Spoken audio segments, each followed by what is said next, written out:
Seth Bushinsky is our next speaker. He's an assistant professor in Oceanography department. He has a PhD in oceanography from the University of Washington, where he began working with biogeochemical sensors on autonomous profiling floats.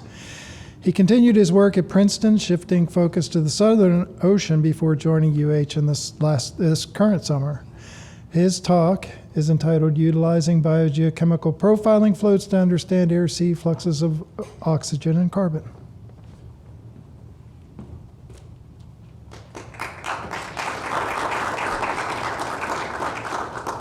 Thanks, Jeff, and thanks for the invitation to speak today. My bachelor's was actually in biology, so I am interested in sort of the biological questions that have been posed today. I come at it more from the perspective of biology as a box, and you have exchanges of carbon and oxygen, nutrients in and out of that box, but it's getting very much at similar questions. So I'm going to talk to you today about two examples of using some of the new technologies we have to answer large-scale questions of how biology impacts biogeochemical cycles, also looking at the breakdown of biology and physics. I am new here, so my examples are going to be from polar and subpolar regions, but hopefully we'll get into the tropics shortly. Okay, so what I'm generally interested in is what sets these large-scale patterns. So this is air-sea fluxes of carbon dioxide from the Takahashi data set, and we see these large areas of uptake in the North Pacific and the Southern Ocean, large outgassing in the equatorial region, and what I want to know is what sets these patterns. What is the different roles of biology and physics, and how can we relate fluxes of carbon to fluxes of oxygen on different time and space scales? And the tool that I've used in large part to look at these questions are these biogeochemical Argo floats. Angel gave us a nice introduction earlier, but the general pattern, the mission for these floats is that they'll profile every 10 days, and they spend most of their time at about 1,000 meters before diving down to 2,000 meters and then making measurements on their way up to the surface. So they're pseudo-Lagrangian. They follow water masses mainly at 1,000 meters, but they come up to the surface and are influenced by surface currents as well. And we've had a lot of development over the last 10 years in terms of sensors available. So there are, in addition to temperature and salinity, which are sort of our core parameters, we can now measure oxygen, which is the most common biogeochemical parameter measured. So there's been about 1,300 oxygen floats deployed. There's over 330 currently active. We also now can measure pH and nitrate. Usually we're measuring all three at the same time. And then I'm not talking about them today, but we can measure backscatter, optical backscatter, fluorescence, and a few other optical parameters. There are far fewer pH and nitrate floats, so there's about 139 operational floats that have both pH, nitrate, and oxygen. Most of those are in the Southern Ocean, and I'll be talking about those today. But we do have some scattered around, including a number right outside in the ocean here.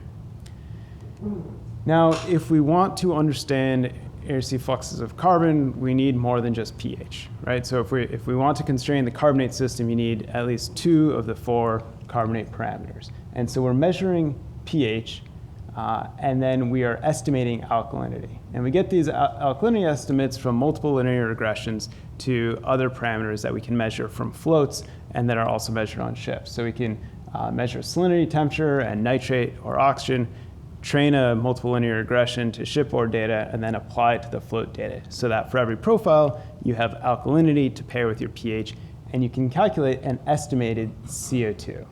And so it's important to realize these are estimates, not measurements. So the accuracy is more on the order of 11 microatmospheres at surface concentrations. That's a very conservative estimate. Our sort of more empirical in situ estimates are on the order of 4 or 5 microatmospheres.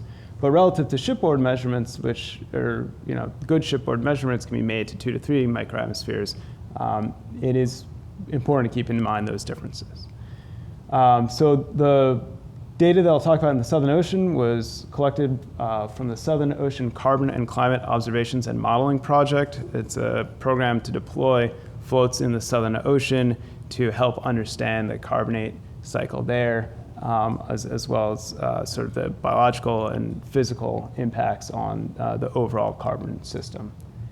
The sort of pre-SOCOM, or sort of currently accepted view of the Southern Ocean carbon budget, is that we have a contemporary uptake of minus 1.1 petagrams of carbon per year. So this is about half of the contemporary uptake, or about 40% of the total anthropogenic carbon uptake by the ocean. This is in the ocean south of 35 degrees south.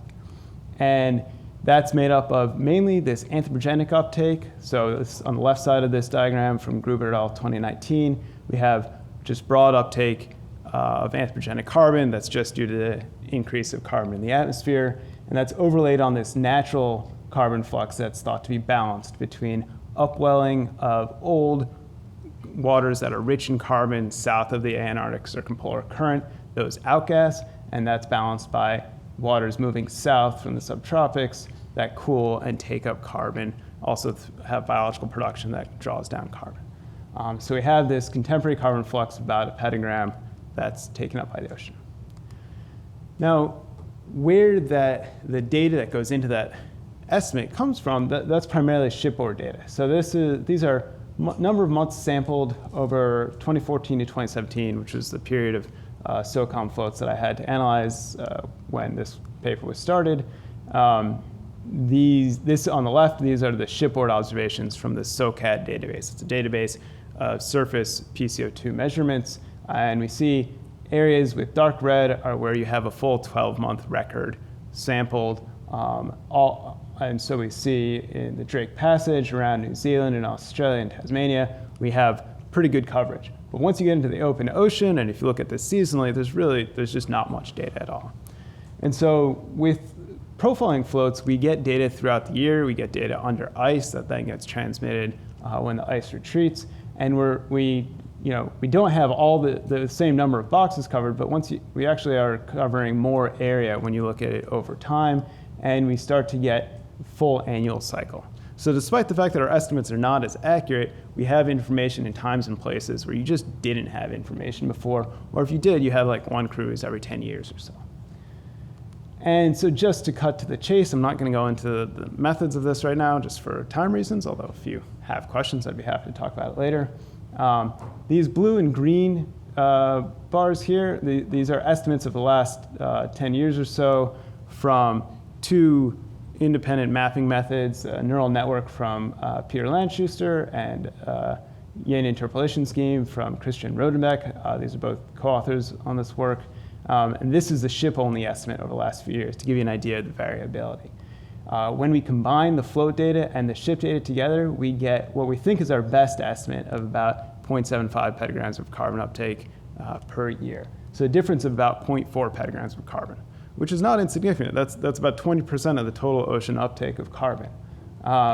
For reference, I have just what if we weight things towards the float. So if we take out the ship data at the time where we have float data, we go up towards 0.35 petagrams, which I think is an overestimate of their impact, but we're just trying to get an idea of the sensitivity.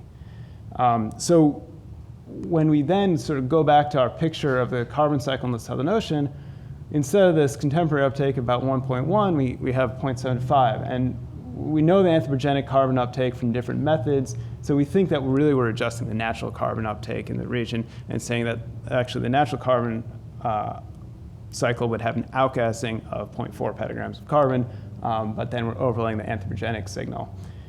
And so this actually agrees with other recent data from independent methods. It also agrees with some earlier work where I just looked at the Argo oxygen data in the Southern Ocean and found that the oxygen uptake in the region was actually about twice what was previously estimated. So we have more outgassing of carbon, more uptake of oxygen. Both of these are consistent with an increased role of wintertime upwelling and ventilation. So that's sort of just looking at the air-sea fluxes, just sort of the top level numbers that we can get from deploying these floats in large numbers. We also can try and get more into the mechanisms, the processes, and whether, how biology and physics influence things. And so for this, I'm going to show you an example from the Kuroshio extension. So now we're going up to the North Pacific, the Northwest Pacific. And this region, it's another region of strong carbon uptake. We have the Kuroshio current coming up along the coast of Japan. It falls out into the extension and the North Pacific transition zone that separates the subpolar gyre and the subtropical gyre below. And what drives this carbon uptake has been a question for many years, whether it's biology or physics or some combination. There's a number of studies closer to the coast showing significant carbon export from biology, and then some larger open ocean studies that prevent a more mixed view. So we deployed 8 floats across the Kuroshio extension. We were lucky in that they tended to stay in the region. That's one problem with floats, you can't steer them. So if you don't have hundreds of them, you're somewhat subject to the vagaries of the currents. And we were just measuring oxygen here. And our goal was to use our measurements of oxygen and our understanding, or what we think is our understanding of physical processes, to separate out the physical and biological controls on the system. And so to do that, I separated the region into these 3 boxes and separated the float profiles into these 3 regions and treated them in sort of a simple box model approach, adapting to some earlier work that I'd done using just individual floats.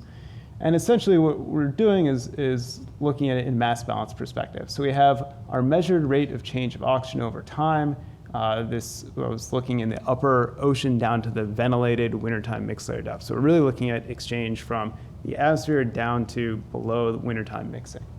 And we can calculate what the air-sea exchange should be, what the entrainment flux is. We've got some idea of the horizontal gradients and the horizontal advective flux. We can calculate the dipictal diffusivity and the vertical advection. And then the goal of this approach is then to use the residual to say this is biology and look at what biology is doing and how that's impacting the carbon fluxes here.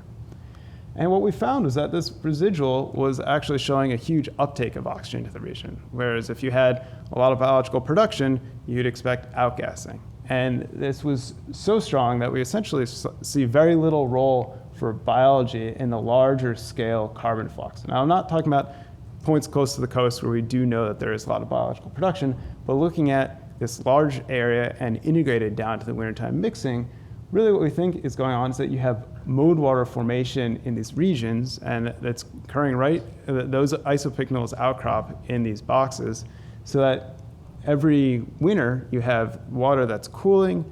It can take up a lot of oxygen, it can take up a lot of carbon, we think, and then that's subducting into the interior of the ocean. And so we're proposing that this is really a physically dominated system, certainly for oxygen, and we think that we see that this implies the same is true for carbon. I have a proposal in to test that assumption now. And so that really in the North Pacific here, you have uptake of oxygen carbon that's due to mode water formation region, whereas in the subtropical region to the south, you've got a more classic biological production signal. And so those are sort of 2 examples of the larger scale questions that I'm interested in and how we can use these profiling floats. Thinking about work that I'd like to pursue closer to home here. So one of the sort of original motivating reasons to put oxygen on profiling floats, and I didn't talk about today, but we've spent a lot of time working on in situ calibrations of these sensors so that we can actually calculate the air-sea fluxes, because you need high accuracy.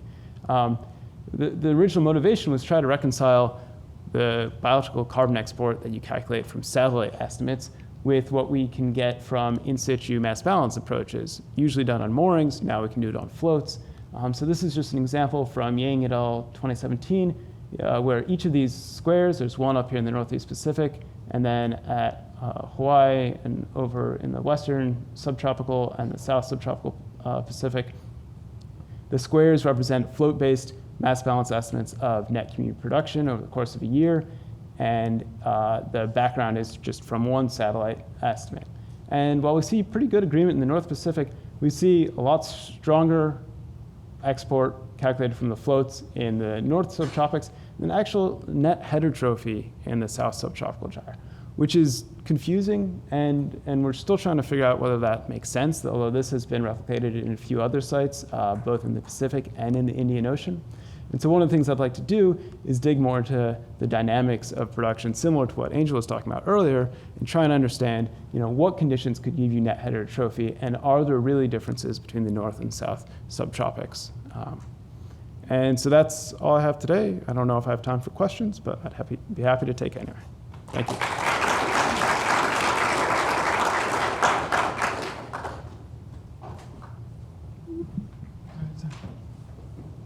What role do cyclones play in doing these calculations and asymmetry in hemispheres and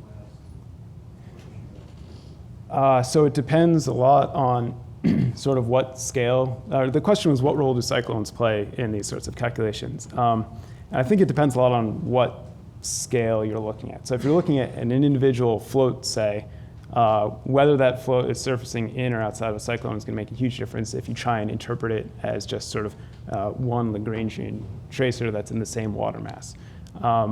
When you start looking at large areas with 100 floats or so, the hope is that those average out. You can also try and split things. What I did in the curve show was split up profiles based on temperature and salinity, so that if you have some confidence that you're looking at continuous water masses, and if you have a cyclone that's transporting different water, you essentially would remove that signal. But really I think the question is, it's twofold. It's what impact are those cyclones having locally, and then also what signal are they transporting in? And that is still an open question in terms of like the total magnitude. Yeah. There is some evidence for that being one of the drivers of nutrients and mixing from below. But again, I don't know to what extent that is the driver. Okay, thanks.